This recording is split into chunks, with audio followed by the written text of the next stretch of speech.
बिस्मिल्लाहिर्रहमानिर्रहीम। पाकिस्तान और पाकिस्तान से बाहर लाखों देखने और सुनने वालों को इब्राहिम का सलाम। ख्वातीन हज़रात, बहुत ही ज़्यादा इम्पोर्टेंट खबरें आपके सामने रखते हैं, बहुत ही ज़्यादा अहम और थोड़ी सी मज़ाहिया डेवलपमेंट्स पाकिस्तान में हो रही है। मज़ाहिया कैसे, वो आगे जाके आपको मैं बताता हूँ। जो बयानात में आपको जो सुनाऊँगा, दिखाऊँगा, तो आपको आइडिया हो जाएगा।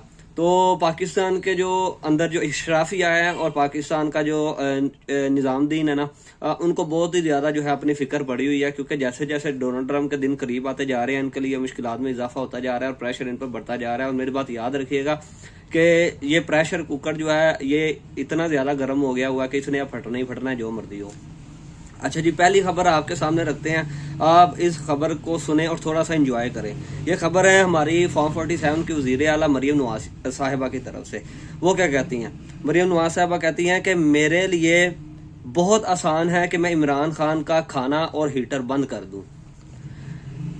मरियम नवाज साहब कभी कभी जो है ना वो मजाक कर लेती होती हैं। इनको भी पता है कि इनकी और इनकी कैबिनेट की, इनकी हुकूमत की, इनके लोगों की कोई औकात नहीं है, या कुछ भी नहीं कर सकते हैं। और जिसका ये कह रहे हैं कि इमरान खान का हम बंद कर दे तो उसे इन चीज़ों को कोई फ़र्क नहीं पड़ता। ये ऑलरेडी ये सारा कुछ कर चुके हैं। उसके साथ ये तकरीबन 1.5-2 साल से जुल्म करते आ रहे हैं और उसको जो है वो फ़र्क नहीं पड़ रहा। तो मेरा नहीं ख्याल कि इस बयान को जो है ना वो इतना सीरियस लेना चाहिए। इसकी जो है ना कोई इतनी खास हैसियत नहीं है। और उसके बाद आगे वो क्या कहती हैं ये भी सुनिए। वो कहती हैं, ये क्या बात हुई, फौजी हमारे साथ हैं तो बहुत अच्छे, और हमारे साथ नहीं हैं तो उनकी वर्दी डंडे पर टांगो। तो ये बयान जो है वो मरियम साहिबा जो दे रही हैं। आपको पता है मरियम साहिबा के मुंह से ये बयान जो है ना वो अच्छा नहीं लगता, क्योंकि इनकी ये हिस्ट्री है कि ये हमेशा इस्टेब्लिशमेंट के कंधों पे बैठ के हुकूमत में आए हैं और हमेशा जूते पॉलिश करके जो है वो ये इक़्तिदार में आए हैं। और इस दफ़ा तो इन्होंने कमाल ही कर दिया ना। इस दफ़ा इन्होंने इतना ज़्यादा चमकाया कि इनको वज़ारत आला भी मिल गई और इनके जो चचे हैं उनको जो है वो वज़ारत उज़्मा मिल गई। और ये सारा टब्बर जो है वो इक़्तिदार के मज़े ले रहा है। तो मेरा नहीं ख्याल इनको ऐसी बातें करनी चाहिए। अच्छा जी, आगे आपको लेके चलते हैं। आप थोड़े से और आपको बयान सुनाते हैं। मोहम्मद ज़ुबैर साहब, आपको पता है वो मियाँ साहब के जो है वो खुसूसी जो पर्सनल जो है वो सेक्रेटरी है ना, जो नुमाइंदगान में शामिल होते हैं, वो थे मेन। समझ ले कि नवाज शरीफ जो बात कर रहा है ना वो मोहम्मद ज़ुबैर के थ्रू कर रहा है, ऐसा इनका जो है वो हिसाब था। तो वो क्या कहते हैं मोहम्मद ज़ुबैर साहब? वो कहते हैं मोहसिन नकवी शहबाज शरीफ के अंडर नहीं, शहबाज शरीफ इनके अंडर होंगे, ये क्लियर है। ये मोहम्मद ज़ुबैर साहब कहते हैं। मोहम्मद ज़ुबैर साहब, हमें भी पता है, पूरी कौम को पता है कि मियाँ साहब जो है वो किन के अंडर है और मोहसिन नकवी साहब किन के अंडर है। ये सबको पता है, पूरी कौम को पता है कि पाकिस्तान में ये चल क्या रहा है। एक कॉमेडी फिल्म लगी हुई है पाकिस्तान में और वो कॉमेडी होती जा रही है। रोज ब रोज कोई ना कोई जो है वो नया एक्टर सामने आता है और कोई ना कोई वो बयान दे देता है। ऐसे पाकिस्तान का जो है वो निज़ाम चल रहा है। एक और ज़बरदस्त, बहुत ही आला आपके सामने मैं बयान रखने जा रहा हूँ, इसको आप सुनिए और सुनकर जो है ना एंजॉय कीजिए। और मैं क्या कह सकता हूँ, वो है हमारे जो है फॉर्म 47 के प्राइम मिनिस्टर।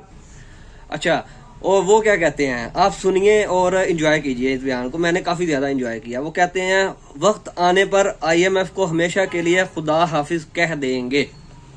ये हमारे मियाँ साहब कह रहे हैं। तो कौम को ये खुशखबरी सुना रहे हैं कि हम बहुत जल्द जो है IMF को खुदा हाफिज कह देंगे। इसका जो मैं मतलब समझा वो ये है कि मियाँ साहब घर जा रहे हैं, वो ऐसे IMF को खुदा हाफिज कहेंगे। वैसे तो ये कभी कह ही नहीं सकते IMF को खुदा हाफिज, क्योंकि इनका अपना जो टोटल मईशी निज़ाम चलता है ना, फैमिली एंड इनकम जो जितनी भी है, family.com, ये सारा जो है वो IMF का कर्जा इनके जो है वो अल्लो तल्लो पे खर्च होता है। अवाम पे तो कोई चीज़ खर्च होती नहीं है। तो ये उनकी बात कर रहे हैं। अच्छा जी, अब आगे चलते हैं। आगे भी मजीद ये जो है वो मज़ाहिया खबरों का सिलसिला जारी है।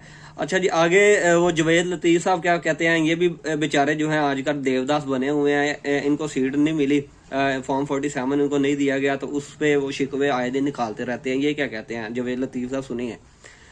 हमें घेर घार कर अदम एतमाद कराया गया, सहूलतकारी हो रही थी। ये जवेद लतीफ़ साहब कहते हैं, हमें घेर गार कर अदम एतमाद किया गया। आप छोटे बच्चे नहीं थे फीडर पीते हुए, आपको पता था कि इमरान खान को गिराना कितना लाजमी है, क्योंकि आपको पता था आपके खिलाफ जो है वो घेरा तंग हो रहा है और आपके केसेस जो हैं वो अब मंतकी इंजाम तक पहुंचने जा रहे हैं। तो जिस दिन मियाँ शहबाज शरीफ साहब के ऊपर फर्द जुर्म लगनी थी और पंजाब में जो हमजा शहबाज है उनके ऊपर जब फर्द जुर्म जिस दिन लगनी थी ना, उन दिनों में ये वज़ीर आज़म और वज़ीर आला बने थे। आप अंदाज़ा कर ले हमारे मुल्क के कानून का ये हिसाब है। आगे ये क्या कहते हैं सुने। 8 फरवरी को मेरी जमात अक्सरियत में नहीं थी। 8 फरवरी नताइज में फैज़ हमीद का किरदार था। पिक एंड चूज हुआ कि किसको कहाँ बिठाना है। हमें भी पता है पिक एंड चूज हुआ और हमें भी पता है आपको अक्सरियत नहीं थी। अक्सरियत क्या, आपको तो चंद सीटें मिली थी पूरे मुल्क में। ये आप जो है इतनी बड़ी पार्टी हुआ करते थे। 3 दफ़ा आपके वज़ीर आज़म जो है मियाँ नवाज शरीफ साहब रहे हैं और वज़ीर आला शहबाज शरीफ साहब रहे हैं और आप जो है वो तकरीबन सारी सीटें हार गए थे। सिर्फ आपको 20 से 25 सीटें वो भी जो है वो कंफर्म नहीं है कि आपको मिली थी। बताया ये जा रहा है कि 16 सीटें इनको मिली थी, लेकिन मेरा ख्याल है कि इनको 20 से 25 सीटें जो हैं वो मिली थी। तो इनको जो है अक़लियत को अक्सरियत में बदला गया, सब चोरों को इकट्ठा किया गया और पाकिस्तान पर मुसल्लत किया गया। और सबको पता है 8 फरवरी को जो है वो जो रंदा फेरा गया, ये इनका पीछा करेगा। जिन्होंने ये काम किए हैं ना, ये मेरी बात याद रखिएगा, ये इनका पीछा सारी जो है वो जिंदगी करता रहेगा और इनको इसका हिसाब देना पड़ेगा। अवाम का मैंडेट चुराया कोई छोटी बात नहीं है। अच्छा जी, आगे चलते हैं। एक और लतीफ़ा आपको सुनाता हूँ। राना मशहूद साहब क्या कहते हैं। राना मशहूद साहब कहते हैं, इस इलेक्शन का रिजल्ट देख लें, यूथ का वोट मुस्लिम लीग नून को पड़ा है ना बात। मैं अभी तो नहीं ना आपको कह रहा कि आज बड़ी मज़ाहिया खबरें हैं। आपको पता है ना यूथ का वोट किसका है और किसको पड़ा है। तो राना मशहूद साहब जो है यो चले ये ऐसे बयान दे के आपस में खुश हो लेते हैं, तो इसमें कोई जो है मेरे ख्याल में कोई ऐसी बात नहीं है। इनको खुश होने देना चाहिए, कोई ऐसी बात नहीं है जी। अब अगली खबर पे चलते हैं। अगली खबर आपके सामने रखते हैं। राना सनाउल्लाह साहब जो हैं वो क्या कहते हैं। राना सनाउल्लाह साहब कहते हैं, इमरान खान को सिक्योरिटी के पेश नज़र किसी और मुकाम पर मुंतकिल किया जा सकता है। मैंने आपको कुछ दिन पहले बताया था कि इन्होंने बार बार इमरान खान को यह डील ऑफर की, बल्कि उनसे डील मांगी कि आप जो है ना हमारी जान छोड़ दें, हम आपको रिहा कर देते हैं। आप जो है वो इन्होंने पहले बनी गाला बोला, फिर उन्होंने बोला कि नथिया गली जो है गवर्नर हाउस, आप वहाँ चले जाएं, आपको मुलाकातें हर चीज़ मिलेगी, सारी सहूलियात होंगी जो है ना। फिर आहिस्ता आहिस्ता जो है वो हमारा जो है वो आप पर जो है केसेस ख़त्म होते जाएंगे, तो आप जो है वो मुकम्मल रिहा हो जाएंगे। बस आपने हमें छेड़ना नहीं है, हमारी हुकूमत को चलने देना है और हमारे खिलाफ बयानियाँ नहीं बनाने। तो इमरान खान ने इनकार किया था। तो अब राना सनाउल्लाह साहब ये कहते हैं, कुछ भी हो सकता है जी, पाकिस्तान है, पाकिस्तान में आपको पता है जो है वो कोई भी अनहोनी किसी टाइम भी हो सकती है। अच्छा जी, आगे चलते हैं। आगे जो है वो ये भी आपके सामने अहम खबर रखते हैं और वो अहम खबर ये है कि मोहम्मद अली दुरानी साहब, आपको पता है ये इस्टेब्लिशमेंट के भी बड़ा करीब हैं और बड़ी इनकी तजज़िये जो हैं ये देते हैं, उसमें काफ़ी ज़्यादातर जो हैं वो एक्यूरेट होते हैं और वो सच पर मबनी होते हैं इनका तजज़िया। वो क्या कहते हैं, वो कहते हैं 26वीं तरमीम ने अदलिया के चारों टायर्स पंक्चर कर दिए हैं।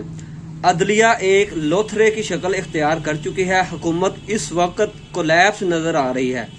ये बयान सुनिएगा, सियासत, अदलिया, जमहूरियत सब उल्टे लटके हुए हैं और अवाम को भी उल्टा लटकाया हुआ है। ये बात सही है, सारे इदारे उल्टा लटके हुए हैं और अवाम को इन्होंने उल्टा लटका के और उस पर फिर अवाम पर ये जो जुल्म कर रहे हैं ना, वो बताने की ज़रूरत नहीं है। ये पाकिस्तान के हालात ऐसे हो गए हुए हैं।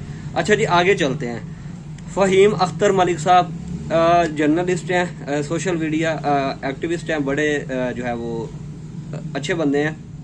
बड़ा यानी कि ये ज़बरदस्त इनका काम होता है और ख़बरें बड़ी अहम इनकी होती हैं। वो क्या कहते हैं, कहते हैं प्राइम मिनिस्टर ने कल स्टॉक एक्सचेंज का दौरा किया और स्टॉक एक्सचेंज 1904 पॉइंट्स गिर गई।